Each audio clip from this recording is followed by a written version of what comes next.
Hi everyone, welcome back to my channel. Or if you're new here, welcome in. So I've been doing monthly wrap-ups for a little bit. I've done two. But you know, delusion is how you make yourself better. If you get into the mindset of being someone that makes monthly wrap-ups, you'll become someone that makes monthly wrap-ups. So I did two and then I stopped because I got really busy. But I thought I'd make a quick video going through everything I read over summer because it is now September and it's fall. Summer's over. I haven't been updating anything, so I was like, why not make a quick little video? So just a quick little run through of everything that I did read. I read 3 books in May, 4 books in June, 1 book in July because I was at the peak of stress, and then 6 in August. Okay, I've had to move back a bit because there's not enough room for me to pick up a book and hold it, apparently. Okay, the first book that I read in May, I was reading all of the Women's Prize nominees and the shortlist. I think I read them all actually. I read the entire shortlist. I think, yes I did. Yeah, I read the whole shortlist. I can see why Demon Coberhead won because of, spoiler, I gave it 5 stars, it was amazing. But first of all, Black Butterflies. I think it was definitely shortlisted. I only got the long list one though. I gave this 3 out of 5 stars. So we follow Zora, our main character. Her husband and her mother have gone to visit her daughter in England, and she is left in Sarajevo before the siege. I don't think they realise it's going to be sieged, obviously. But they know things are getting like difficult. But she stays behind because she has a job as an artist, and if they leave their houses for too long, they could get taken, essentially. So if your house is abandoned, someone can come along and say, well, no one's living here, so we're going to take it, and that will be fine. I think it's just a political situation at the time. It was very heartbreaking and very harrowing at times, especially because it's based on true events, and also I think things that she's seen and spoken to survivors and family she has. I think part of the story was inspired by her uncle, but then there's also the kind of these themes of like hope and joy and the things that still remain even in those situations and how humans can persevere. It was also very focused on art, very like much a love letter to art, the passion that comes with creating things. I think if you're a creative person and you like art, you probably relate to the main character a bit and how much she really loves her art and her job as an artist. But yeah, it was very, very hard to read at times. But you see a lot of the relationships, good and bad, and how different relationships changed under such stress, and in like this kind of conflict zone. But yeah, I enjoyed it. It was interesting. I loved the cover as well. The next one I read, again for the Women's Prize shortlist, was Pod by Laline Poole, and I gave this 4 out of 5 stars. This one was very much unlike anything I've ever read. It's from the point of view of a bunch of different sea creatures. There's one dolphin called Aya who is deaf, so she can't really communicate with the other dolphins properly, of an outsider. And then we also follow a bunch of other different creatures. As a whale, there's another little fish, and it really looks at kind of the different relationships that these animals have, and also how the impact that humans have on sea creatures and the ocean and the whole little ecosystem that happens within the ocean, and kind of the negative impacts that humans have. But I really liked this. I was so surprised that I liked it because I was like, and I'd seen things about lots of trigger warnings for like dolphin, which I was like, that sounds not great. But I think once you get past that, it's actually kind of enjoyable if you can get past those things. I think if those are things that you don't want to read about or you don't like it, and it will really affect your enjoyment of a book, I'd say don't pick it up and read the trigger warnings, obviously. But we really follow all of these different animals, and I really like seeing how all of their individual stories kind of came together. Sometimes they were a bit like, oh, you did like, I found that I liked certain perspectives more than others, but at the end you kind of see how they all kind of interlink and connect. I didn't think I'd get so emotional about a bunch of made up creatures. Here we are. Also, I think with the dolphin, situation. I think I've seen some people say that it's like animal cruelty, but part of me, like, I don't think there needs to be as much in there, definitely. But part of me is like, well, these things do happen in nature and in the wild, and you wouldn't see it as animal cruelty, especially dolphins. You hear some weird things about dolphins. I don't know how much of it's true, but I think animals don't have conscience that we have. Like, obviously they can feel, this is just going off tangent, but I think there was too much of it, yes, but I also don't disagree with it being in there at all. Next up, following the Women's Prize shortlist theme, I read Marriage Portrait by Maggie O'Farrell, which I gave 4 out of 5 stars. It was very beautiful in its descriptions. It's set in Florence in Italy, and we follow Lucrezia, who is a historical figure, and I guess O'Farrell has kind of given her a backstory. I think she's also meant to be the subject of Robert Downey Jr., but it's not Robert Downey Jr. It's Robert Browning's poem My Last Duchess. I think she is supposedly the person like that poem is about. So essentially follow her, Lucrezia, as she's married off to this duke in the kind of neighbouring duchy area.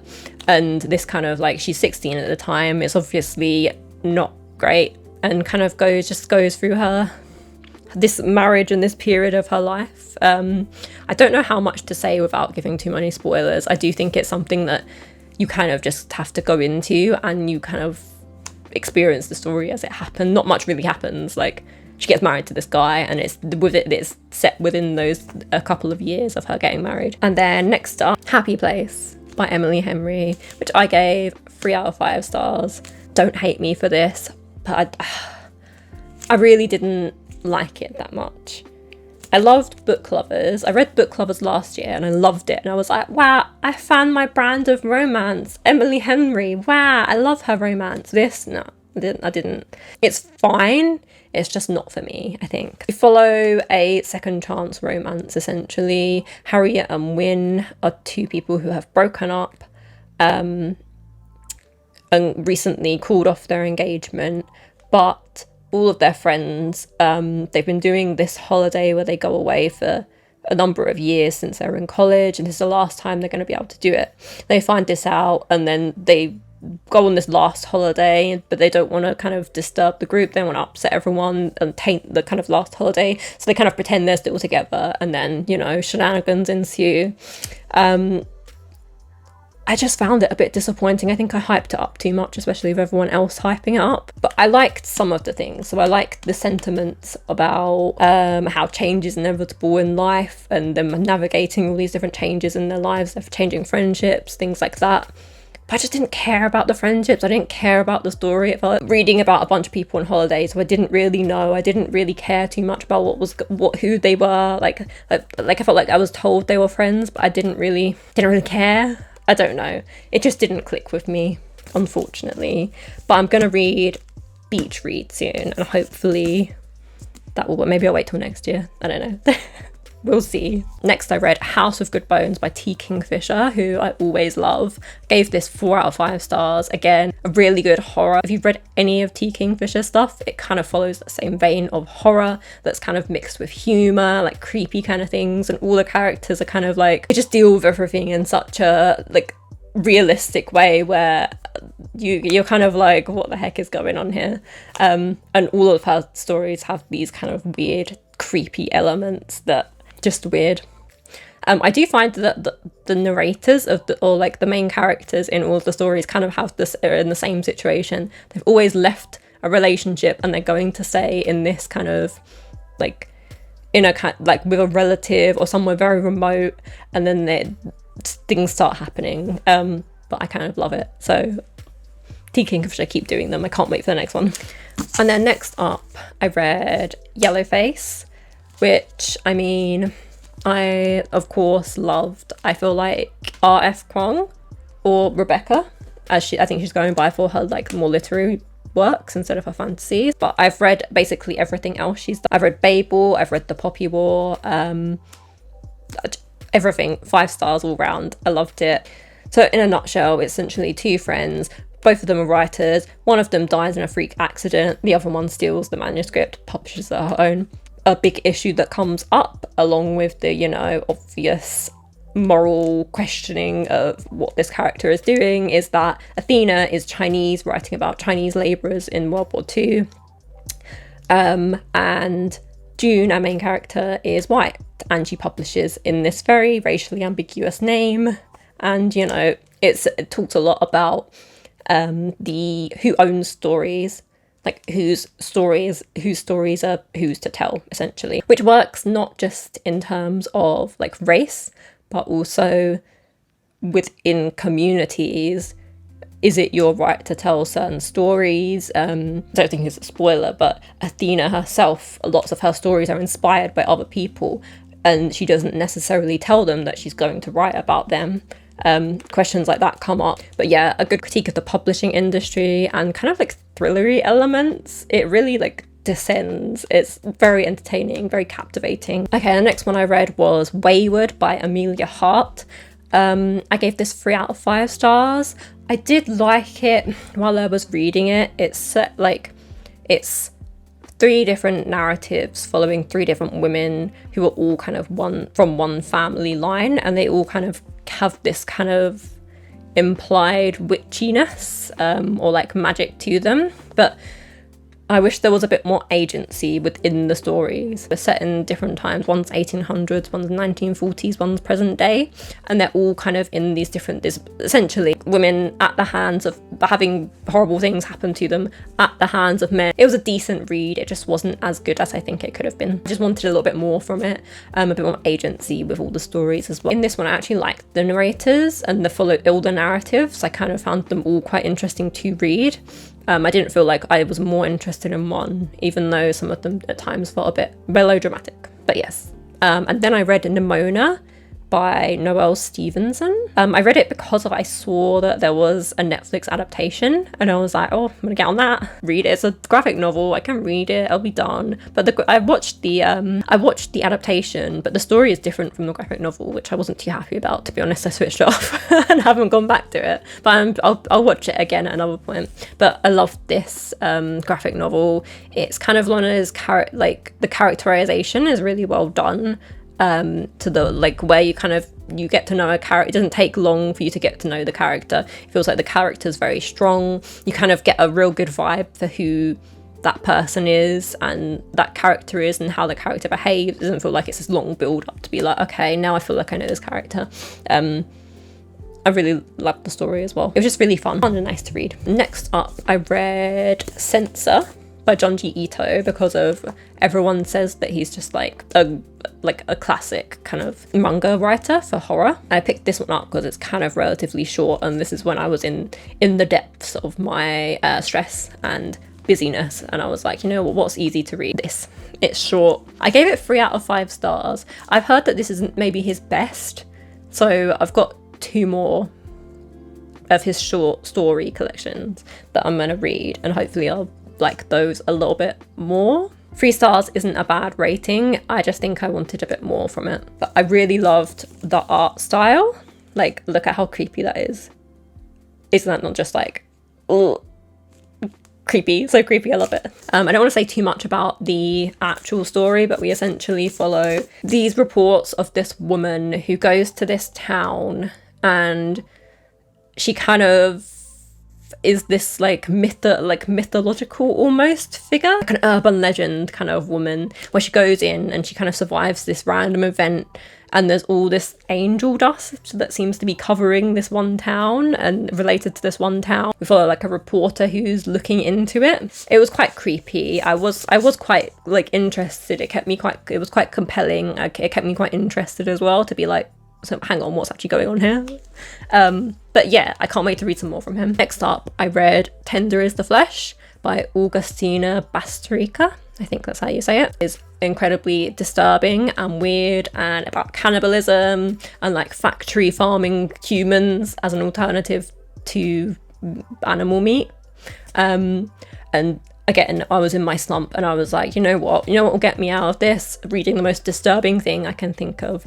So I borrowed it from my library and I read it, and I actually really loved it.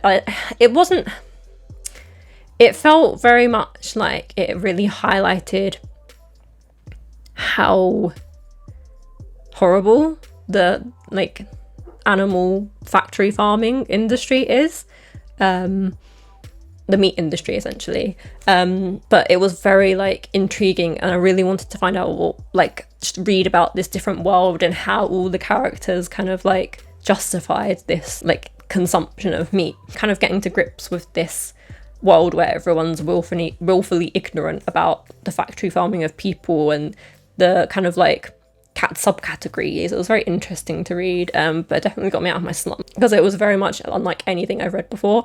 And then next up, I read Convenience Store Woman by Sakaya Murata. I think that's how you say it. So this is about a woman who's been working in a convenience store for many years, and she really enjoys her job. She's obviously an autistic character, and it really kind of looks at the things that society expects from people, and it kind of provides this commentary on how people are expected to conform, as well as just this endearing character who loves her job in the convenience store. And I think it's always nice to see autistic characters who aren't portrayed as being necessarily weird, even though she isn't doing the things that to conform. And it really examines like, well, why should we do that? Next up, I read the latest in the Wayward children's series by Shawnee Maguire, which is Lost in the Moment and Found.